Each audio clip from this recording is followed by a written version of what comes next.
Okay, I'll select. Yeah, the one whose friend is picking up her hand. Yes. Assalamu alaikum. Alaikum salam. How does sabr and trusting in Allah looks like in practice when you are going through a really difficult time? Like, say you hoped and planned for something and it didn't work out, and now you're like just overpowered by your emotions, and you know that Allah has the best plan for you, but in that moment it's just so hard to realize. And what can one do to realize that? Okay, so I don't want to ask too much because it's personal, right? But I'm going to give you two scenarios. I'm not going to probe. You were applying for a job, it didn't work out. That's a matter of risk, isn't it? Right? And you were really hoping it would work out, or you were really hoping you would get accepted into the university. You didn't get accepted into the university, right? Those are the kinds of tests where, yeah, you could feel depressed, you could feel sad, but you can't live in that sadness.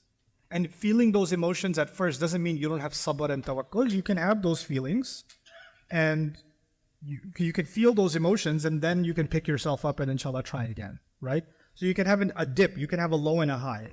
That's being human, right? Allah didn't create us angels. But a lot of times these kinds of questions also have to do with, oh, I had an engagement and it broke off.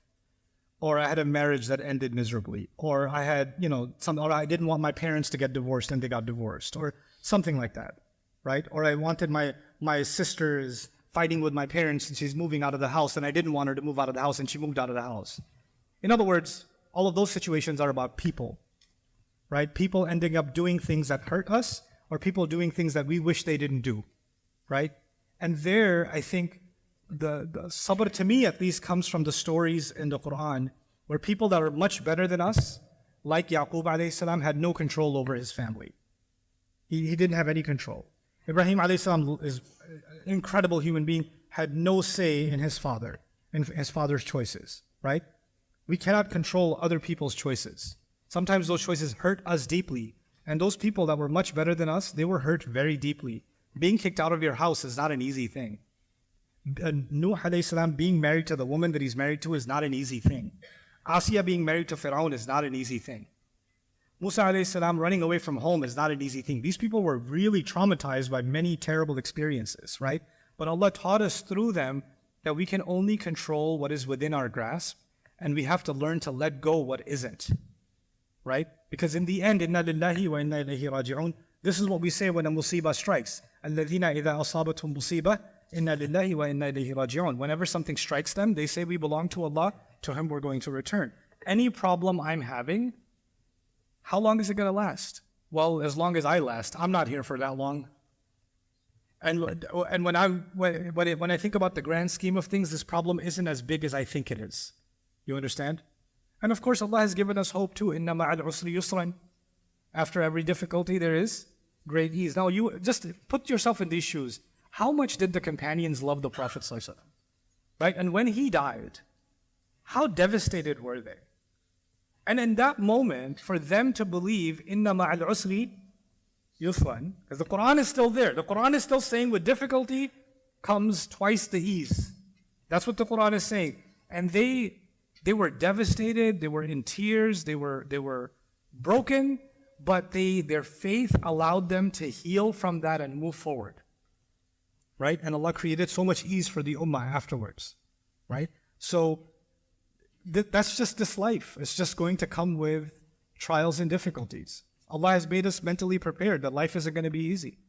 He said it many, many times.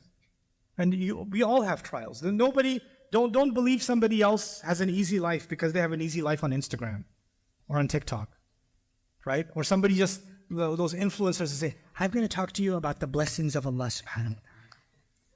That doesn't mean they are just showering in blessings every morning and they have no issues. The moment the recorder goes off, what is that? You know?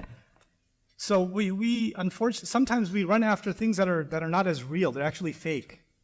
But we believe them to be real because somebody else has them, so that they must not have any issues. They must not have any challenges. You have things that are causing you hurt. The person next to you has things that are causing them hurt.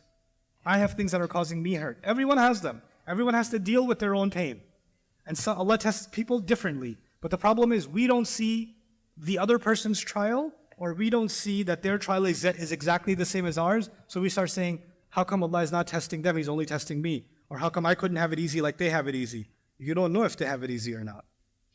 You don't know how, you don't know that, right? So these things give us a little bit of comfort that whatever trial Allah has picked for me, whatever loss Allah has picked for me, whatever experience Allah has picked for me, is something I'm supposed to learn from.